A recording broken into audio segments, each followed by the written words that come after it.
1절에서 9절까지 오늘도 합독으로 읽겠습니다. 사사기 14장 우리 1절에서 9절까지입니다.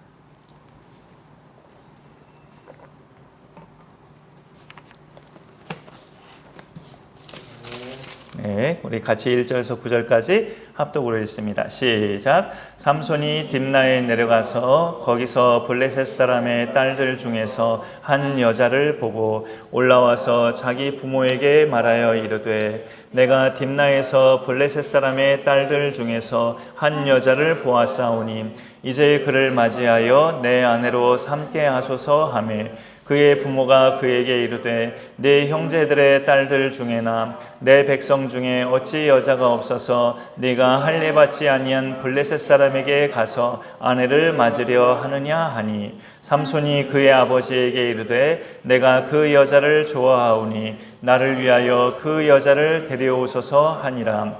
그때 블레셋 사람이 이스라엘을 다스린 까닭에 삼손이 틈을 타서 블레셋 사람을 치려 함이었으나 그의 부모는 이 일이 여호와께로부터 나온 것인 줄은 알지 못하였더라. 삼손이 그의 부모와 함께 딥나에 내려가 딥나의 포도원에 이른즉 젊은 사자가 그를 보고 소리 지르는지라 여호와의 영이 삼손에게 강하게 임하니 그의 손에 아무것도 없이 그 사자를 염소 새끼를 찢는 것 같이 찢었으나 그는 자기가 행한 일을 부모에게 알리지 아니하였더라. 그가 내려가서 그 여자와 말하니 그 여자가 삼손의 눈에 들었더라. 얼마 후에 삼손이 그 여자를 맞이하려고 다시 가다가 돌이켜 사자의 주검을 본즉 의 몸에 벌떼와 꿀이 있는지라 손으로 그 꿀을 떠서 걸어가며 먹고 그의 부모에게 이르되 그들에게 이를 들여서 먹게 하였으나 그 꿀을 사자의 몸에서 떠왔다고는 알리지 아니하였더라. 아멘. 성령의 9가지 열매 중에 마지막에 절제가 있어요. 시작도 중요하지만 마지막도 중요하다는 것을 우리 모두는 잘 알고 두말할 나위 없는 중요한 부분입니다. 자동차로 말한다면 브레이크에 해당하는 부분이 절제라고 판단이 돼요. 주행 중에 브레이크가 말을 안 듣고 이상이 생기면 상상만 해도 끔찍한 상황이라고 볼 수 있어요. 비그리스도인의 그 삶에서도 절제라는 것은 중요하지만 일반적인 그런 상황의 순간들도 특별히 우리 그리스도인들의 신앙생활에서 절제는 하나님이 우리가 하나님의 사람이라는 걸 보여주는 중요한 덕목이죠. 우리가 비그리스도인들보다 모든 분야에서 매사에 절제를 잘한다. 그러면 비그리스도인들이 볼 때 우리의 모습이 하나님의 사람다운 모습으로 비춰질 수 있는 겁니다. 그래서 절제는 모두에게 다 필요한 덕목이지만 특별히 하나님 믿는 신앙인들에게 더더욱 필요한 덕목인 것을 우리가 보게 돼요. 하나님의 사람이긴 했지만 안타깝게도 그런 절제력이 없이 그렇게 일생을 보낸 사람도 성경에는 등장을 해요. 그 대표적 인물이 오늘 등장한 삼손입니다. 수요예배 계속 하나님의 그 성품 시리즈를 올해 이렇게 시리즈로 보고 있는데 그 중에 오늘은 절제에 대한 내용을 같이 말씀으로 나누게 됩니다. 사실 절제하면 인간에게 필요한 덕목으로 우선적으로 딱 우리가 생각할 수 있지만 하나님의 성품 가운데 이 덕목도 있다 우리가 인정한다면 우리가 절제를 잘한다는 것은 하나님을 닮아가는 것이구나 이것도 우리가 그렇게 판단할 수가 있죠. 앞장을 보면은 오늘 14장인데 사사기 그 앞에 장을 보면 여호와의 사자가 그 삼손의 부모죠. 마노아의 집에 나타나셔서 그 아내에게 먼저 다가가죠. 그래서 아내에게 나타나서 삼손의 출생에 대한 메시지를 전해주고 그때 남편이 없었어 가지고 나중에 또 남편에게도 또 별도로 또 나타나서 하나님의 사자가 삼손의 출생에 대해서 알려주면서 이 아이는 나면서부터 나실인이 될 것이니 이 몇 가지 사항을 금기하라고 당부하는 그런 하나님의 사자의 모습을 우리가 볼 수 있습니다. 그 엄마에게도 별도로 당부했고 그 아버지에게도 별도로 당부를 했어요. 그러면서 더 중요한 것은 이 태어날 아기 삼손이 그가 블레셋 사람의 손에서 이스라엘을 구원하기 시작할 거라고 그렇게 알려줍니다. 블레셋과의 전투에서 이스라엘이 일방적으로 승리만 거두었던 그런 시기는 우리가 지난주 또 다윗 내용 속에서 또 말씀을 나눴지만 다윗이 이제 등극하고 그가 이제 소년 시절부터 시작해서 한창 왕으로 있기까지 그 기간이 또 이스라엘이 블레셋과의 전투에서 일방적으로 승리하던 기간인데 그 블레셋을 이기기 시작한 그 시발점이 삼손 때부터였음을 여호와의 사자의 말씀을 통해서 우리가 알게 되는 거죠. 그런 내용을 보면 삼손은 그 시대에 대단히 중요한 인물로 태어난 건데 안타깝게도 장성하고 나서 그렇게 중요한 인물로 태어난 사람이 하나님 말씀보다 자기가 하고 싶은 대로 행하는 그런 습성을 우리가 삼손 기사를 읽어보면 아주 계속 장장마다 발견할 수 있습니다. 오늘 읽은 이 9절만 봐도 여러 가지가 드러나요. 일단 1절에도 보면 삼손이 딥나에 내려가서 블레셋 땅인데요. 딥나에 내려가서 거기서 블레셋 사람의 딸들 중에서 한 여자를 보고 마음에 들어해서 부모에게 내가 이 여자와 결혼하겠다라고 말을 하는 것을 보게 됩니다. 창세기 6장 2절에 보면 하나님의 아들들이 사람의 딸들의 아름다움을 보고 자기들의 아내로 삼았다라는 그런 이야기가 있어요. 보통 해석되기는 셋의 후손들이 가인의 후손들의 여인들을 좋아해서 그렇게 자기 아내들로 삼았다라는 이야기로 해석되는데 삼손이 그와 같은 행동을 하는 거예요.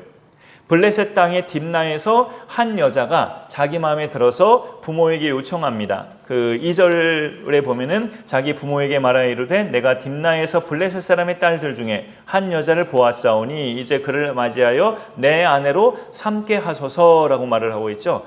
근데 꼭 부모님에게 허락받는 것처럼 이렇게 말을 하고 있지만 삼손의 그 내면은 부모가 허락을 안 해줄지라도 이 여인과 결혼하겠다는 의지예요. 3절로 넘어가 보면 3절 하반절에 삼손이 그의 아버지에게 이르되 내가 그 여자를 좋아하오니 나를 위하여 그 여자를 데려오소서 하고 명령하듯이 그렇게 말하는 이 아들의 모습을 볼 수 있어요. 그의 부모는 3절 초반에 보면 네 형제들의 딸들 중에서나 내 백성 중에 어찌 여자가 없어서 할례받지 않은 그런 민족의 여자들을 데려오려고 하느냐 이렇게 통탄해하듯이 말을 하는데 삼손은 귀담아 듣지 않는 모습을 우리가 보게 되죠. 자기 욕망에 따라 이방 여인을 아내로 맞이하지만 결혼 생활은요 우리가 조금 더 읽어보면 금방 나오는데 그의 결혼 생활은 시작도 못 해보고 파탄나요. 삼손의 아버지와 삼손이 이제 딥나로 내려가서 아내 될 여자의 집에서 잔치를 벌이는데 블레셋 사람들이 젊은이들 30명을 모아다가 삼손의 결혼잔치에 친구 명분으로 앉힙니다. 삼손아 네 친구들이야 하면서 블레셋 사람들이 자기네 젊은이들 30명을 골라다가 삼손의 그 잔치집에 앉혀요. 삼손은 가만히 있지 못하고 그들에게 수수께끼를 냅니다. 자기가 그 사자를 찢어 죽이고 거기서 그 꿀을 먹던 것을 연상해서 그것과 관련된 수수께끼를 내는데 순전히 자신의 개인적 체험에서 문제를 낸 거기 때문에 그 사람들이 맞히기가 대단히 어려운 수수께끼였죠. 그러나 이 30명이 결혼 그 잔치 내내 특히 마지막 날에 삼손의 아내를 협박하면서 기어이 답을 알아내고 삼손은 그 상황에 분을 못 이기고 가만히 있지 못하고 블레셋 다른 지역에 가서 다른 30명을 쳐 죽이고 그 쳐 죽인 30명의 옷을 다 가져다가 자기 결혼잔치에 친구 명분으로 앉아있는 그 30명에게 그 옷들을 다 던지죠. 다 입어라 하면서 그 와중에 삼손의 아내는 그의 장인이 다른 남자에게 데려갑니다. 이 딥나의 한 여인을 마음에 들어하면서 자기 마음대로 부인으로 삼으려 했던 삼손인데 결혼은 시작도 못 해보고 금세 그냥 파탄이 나버렸어요. 근데 여기서 짚고 넘어갈 말씀이 있는데요.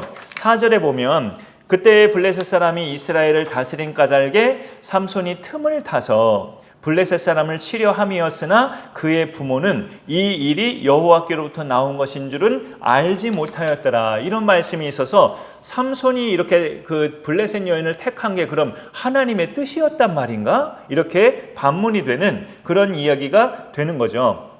삼손이 생각할 때 내가 블레셋 여자를 아내로 삼으면 블레셋을 더 수월하게 진멸할 수 있을 것이다. 내 아내를 이용해서. 그렇게 삼손이 생각을 했는데 그런 삼손의 생각을 하나님이 심어주셨다. 하나님이 심어주셨다. 꼭 4절 말씀을 보면 그런 느낌을 갖게 해요. 이 일이 여호와께로부터 나온 것이란 내용은 삼손을 통해 블레셋 사람을 치려하는 것, 그 자체를 말하는 거지, 삼손이 블레셋 여인과 결혼하는 것이 하나님의 생각이었다는 뜻은 아니에요. 아니라고 제가 확신할 수 있는 근거는 그가 출생하기도 전에 그는 나실인이 될 것임이라 라고 하나님의 사자가 그의 부모에게 알렸기 때문이고, 나실인은 이방 여인과 결혼하는 것 자체가 이미 하나님이 기뻐하실 일이 아니기 때문이죠. 인간의 행복은요, 이거는 뭐 성경 같은 말씀은 아닐지라도 성경 못지않은 진리예요. 인간의 행복은 자기가 하고 싶은 일을 할 때보다 하나님의 자녀다움으로 살 때 인간은 행복합니다.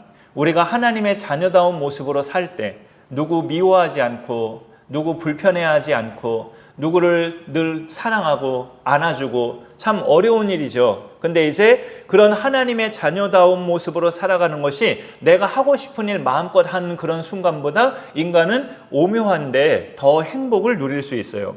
우리가 하나님의 자녀다운 모습 지니면서 살아가면 삶의 영역에서 하나하나 행복을 찾을 수 있고 누릴 수 있다는 거죠. 가정생활도 그렇고 교회에서의 섬김도 그렇고 직장생활도 마찬가지입니다.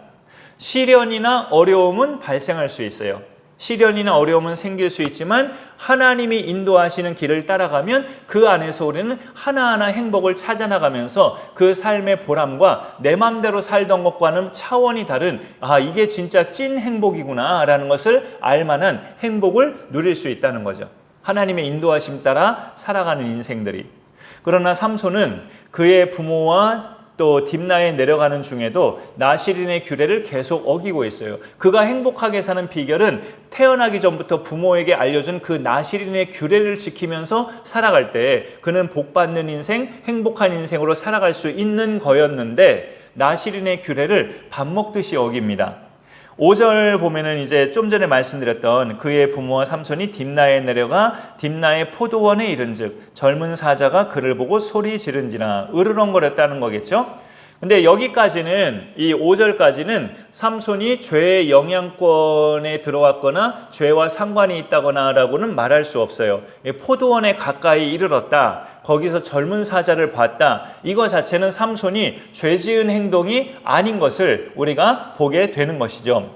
근데 6절에도 보면 여호와의 영이 삼손에게 강하게 임하니 라고 말씀하고 있잖아요. 그러니까 그가 사자를 만난 것, 포도원에 이른 것, 그 자체는 죄와는 상관이 없음을 보여주는 거죠. 하나님의 영이 삼손에게 임했다는 이 근거를 통해서.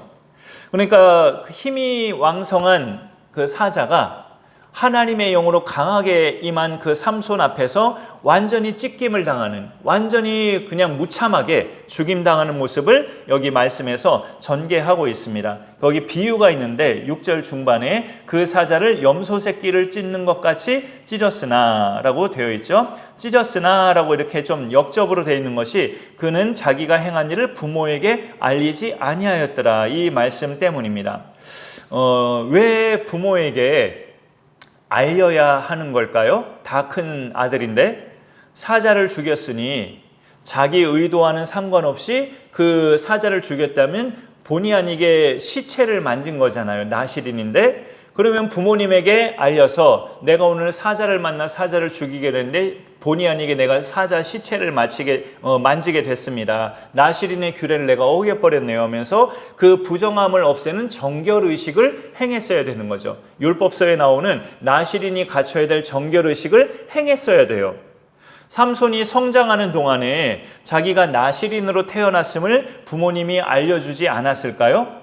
여호와의 사자가 직접 부모에게 나타나서 아버지에게 따로 어머니에게 따로 각각 나타나서 그렇게 아들이 태어나면 이렇게 키워라 라고 당부까지 했는데 태어난 아들에게 부모가 그 말을 안 했겠느냐 말이죠. 당연히 말해줬을 것이고 삼손은 자신이 나실인으로 살아야 한다는 것을 알 상태에서 성장했을 거예요. 모르지 않았을 거란 말이죠. 결코. 하지만 이 말씀을 보면 이 삼손이 자기가 나실인인 것을 알고 있나 싶을 정도로 정말 나시린의 규례를 밥 먹듯이 어기고 있습니다. 며칠 뒤에는 얼마 전에 자기가 죽였던 사자를 다시 보게 돼요. 길가에서. 근데 의도치 않게 우연히 보게 된 것이 아니라 8절을 보면 얼마 후에 삼손이 그 여자를 맞이하려고 다시 가다가 그 다음에 8절 한복판에 뭐가 있어요? 돌이켜 이렇게 돼 있잖아요.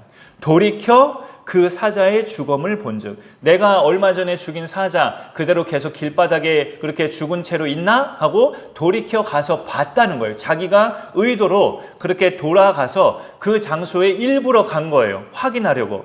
근데 더 가관인 것은 그 사자의 죽음을 본즉 사자의 몸에 벌떼와 꿀이 있어요. 손으로 그 꿀을 떠서 걸어가면서 먹으면서 여자의 집을 걸어가고 있었다는, 참 이렇게 어찌 보면 하나님의 나시린으로서는 너무나 어울리지 않는, 좀 표현이 그렇지만 천박한 이런 그의 행동을 우리가 볼 수 있고요. 더 나아가서 자기 부모님에게도 이 꿀 너무 맛있네요 하고 드셔보세요 하고 부모에게도 주는 이런 행동까지 하고 있어요.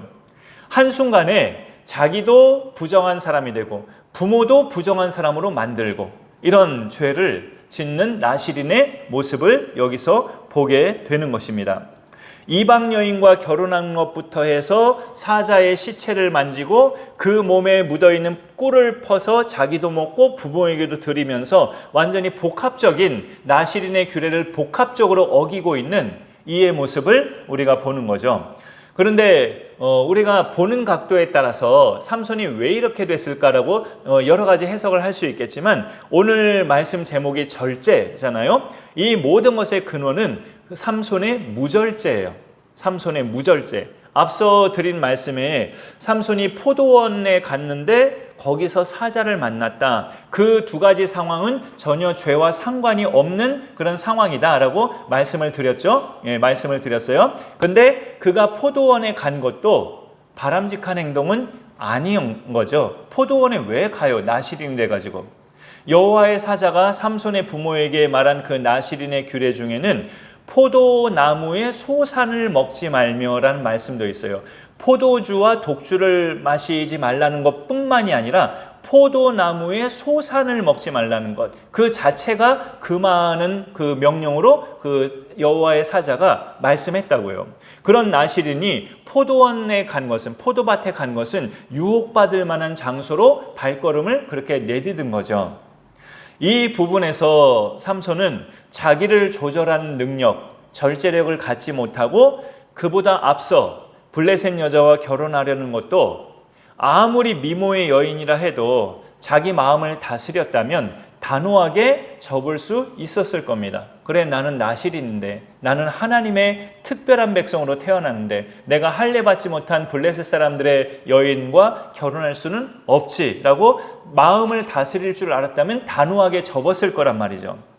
사사기 16장까지의 삼손 기사를 보면 그 사이사이에 하나님의 영이 그에게 임한 사건들도 종종 나와요. 그래서 블레셋을 크게 무찌르면서 또 나귀 턱뼈 하나 가지고도 1000명이 넘는 블레셋 사람을 쳐 죽이는 기사도 나오죠. 하나님이 의도하신 대로 블레셋을 무찌르는 사사로 쓰임은 받지만 자기가 받은 그 남다른 능력으로 자기 욕심을 채우는 일에 너무 몰두했던 사사입니다. 16장에도 가보면 한 기생을 보고 또 그냥 반해버려서 그 기생과도 함께하죠, 삼손이. 이후로는 또 들릴라라는 그 유명한 여인과 이제 사랑을 하게 되는데 성경에 들릴라가 정확히 블레셋 여인인가에 대해서는 밝히진 않아요. 삼손의 비밀을, 그렇지만 캐련은 그 입장에서는 블레셋 사람들과 같은 팀이 된 것을 보면 이 들릴라도 하나님을 경외하는 여인은 아니었어요. 하나님을 경외하는 여인은 아닌 거죠. 이 삼손도 하나님을 따르는 여인에게는 눈길 한 번도 안 주면서 그저 외모가 출중하거나 성적인 매력만 있어 보이면 자기 마음대로 그냥 취하는 거예요. 그러니까 나중에 더 나온 이야기죠. 사사기보다 그 하나님께서 다윗을 세우고자 하실 때 사람은 외모를 보거니와 나 여호와는 중심을 보느니라. 그게 사무엘 선지자에게 했던 말이죠. 이새의 맏아들 보고 마음에 들어했던 사무엘에게. 그런 것을 볼 때 이 삼손은 더 두드러지게 여인을 볼 때마다 성적인 매력이나 외모의 출중함, 이런 거에만 빠져 있지 하나님을 믿는 신실한 그 신앙, 그 중심은 전혀 아랑곳도 없고 관심도 없는 사사라고 하긴 너무나 참 무색할 정도로, 나실인이라고 하긴 너무나 무색할 정도의 그의 모습을 우리가 보게 됩니다. 삼손의 이런 안목의 정욕이 어떤 결과를 가져왔습니까? 그의 두 눈이 뽑히는, 그 전에 머리가 잘리고 두 눈이 뽑히는 비극을 가져오잖아요. 나실인의 규례를 밥 먹듯이 여긴 삼손이었지만 끝까지 그가 지켰던 것은 그나마 머리카락이었어요. 그나마 머리카락만큼은 끝까지 지켜왔다가 그것조차도 여인의 유혹에, 들릴라의 유혹에 넘어가서 잘리게 되잖아요. 그렇게 여인을 보면은 하나님을 경외하는 여부는 헤아려 보지도 않고 미모와 그런 매력적인 것에만 빠져서 그런 안목의 정욕에만 빠졌던 삼손이 자신의 눈이 뽑히는 그런 벌을 받게 되는 거예요. 삼손이 블레셋 사람들과 상대할 때마다 임했던 하나님의 영, 그 하나님의 영은 성령이에요. 성령의 열매 중에 제일 마지막 열매가 뭡니까? 절제입니다. 삼손이 성령의 인도를 잘 받고 부모가, 자기가 나기 전부터 부모가 알려준 그 나실인의 규례를 중요하게 여기고 생명같이 여기고 그렇게 지켰다면 이 모든 순간마다 삼손은 절제의 열매가 나타났을 거예요. 여인을 그렇게 결혼할 대상을 고를 때도 절제의 열매가 나타났을 것이고, 사자를 보았을 때도 죽이기는 했을지라도 그 시체를 만졌으니 내가 정결의식을 행하리라, 그런 마음의 결정은 했을 것이고, 사자의 몸에 꿀이 있을지라도 저거는 사체니까 내가 만지면 안 돼 하면서 꿀이 보였을지라도 절제력이 발휘됐을 겁니다. 나실인의 그 삶을 중요하게 여겼더라면. 그러나 그렇게 여기지를 않았어요. 이런 부분이 그의 마지막이 결국은 마지막 순간에 하나님이 도우셔서 그 모든 블레셋 사람들이 모여지는 그 신전을 하나님이 무너뜨리게는 하셨지만 그들과 함께 죽게 되는 그런 안타까운 죽음을 맞이하게는 되죠. 그 하나님의 최후로 도우시긴 하셨지만 자기도 블레셋 사람들과 함께 죽는 그런 안타까움은 보게 되는 겁니다. 그의 그런 모습을 통해 하나님이 그를 받으셨지만 그가 숨을 거두기까지 좀 더 그의 생애가 하나님께 순종함으로 쓰임받았으면 얼마나 더 멋있는 사사로 쓰여졌을까라는 생각을 가져봅니다. 우리가 구원받는 것이 중요하지만요, 내내 평생을 예수 안 믿다가 임종 직전에 마음이 약해져서 예수님 영접하고 구원받는다면 이거는 사람이 흔히 붙인 그런 표현인데 부끄러운 구원이라고 흔히들 말하잖아요. 우리가 그런 구원에 이르지 않고 하나님 앞에 정말 하나님이 기뻐하실 만한 바울의 고백처럼 의의 면류관을 확신하는 그런 하나님이 기뻐하실 만한 구원을 받는 것은 건강할 때부터, 젊을 때부터 우리가 믿음의 길을, 말씀의 길을 잘 하나님 인도하심 따라 걸어가는 거죠. 나실인의 규례를 밥 먹듯이 어겼던 삼손처럼 사는 것이 아니라 어찌 보면 물론 다윗도 죄를 졌지만 다윗처럼 또 아브라함처럼 믿음의 선진들처럼 그렇게 살아가는 모습이 우리에게 중요하다는 것을 말씀드립니다.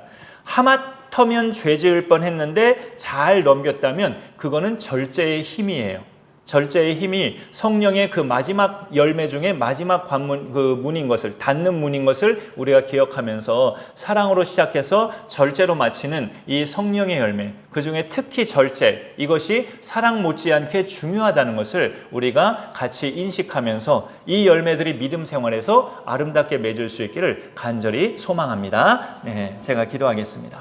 하나님 감사합니다. 오늘도 수요 예배를 통해서 하나님의 많은 성품 덕목 중에 절제를 오늘 말씀을 통해 보게 됨을 감사드립니다. 관련된 인물로 사사기의 삼손 이야기를 오늘 성경의 본문으로 보면서 그가 하나님의 나실인으로 출생했음에도 불구하고 하나님이 주신 그런 각양 또 재능과 그런 선물들을 자기 욕심껏 사용하는 그의 모습들을 계속 보게 됩니다. 절제력을 발휘하지 못하고 하나님의 사람인 것을 인식하지 못하고 살아갔던 그런 순간순간들이 많이 발견이 되는데 이것이 혹 내 모습이 아닌지 하나님 두렵고 떨림으로 이런 말씀을 볼 때마다 나를 들여다보는 저희들이 되게 하여 주옵소서. 예수를 구주로 믿어 분명히 하나님의 자녀된 신분임을 내가 알고 있고 죽으면 천국 가는 구원받은 백성임을 그렇게 믿고 알면서 신앙생활은 해나가고 있지만 과연 내가 하나님이 그렇게 기뻐 받으실 만한 자녀됨으로 살아가고 있는가를 늘 말씀을 통해 돌이켜보고 우리 속을 비춰보고 점검해보고 하나님 앞에 나아가는 저희들의 신앙생활이 되게 하여 주옵소서. 오늘 또 이희동 집사님 또 지난달부터 우리 교회에 또 격주로 오시며 예배드리고 있는데 출근하지 않은 수요일에 또 오늘 같이 오셔서 예배하게 하시니 감사드립니다.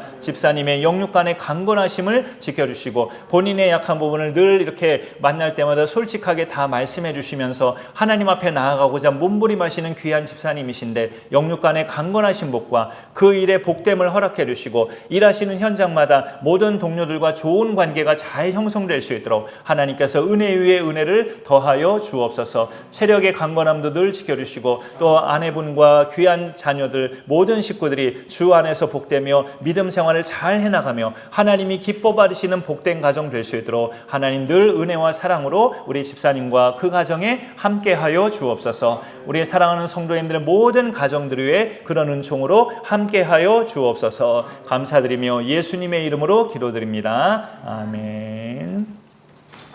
오늘 또 예배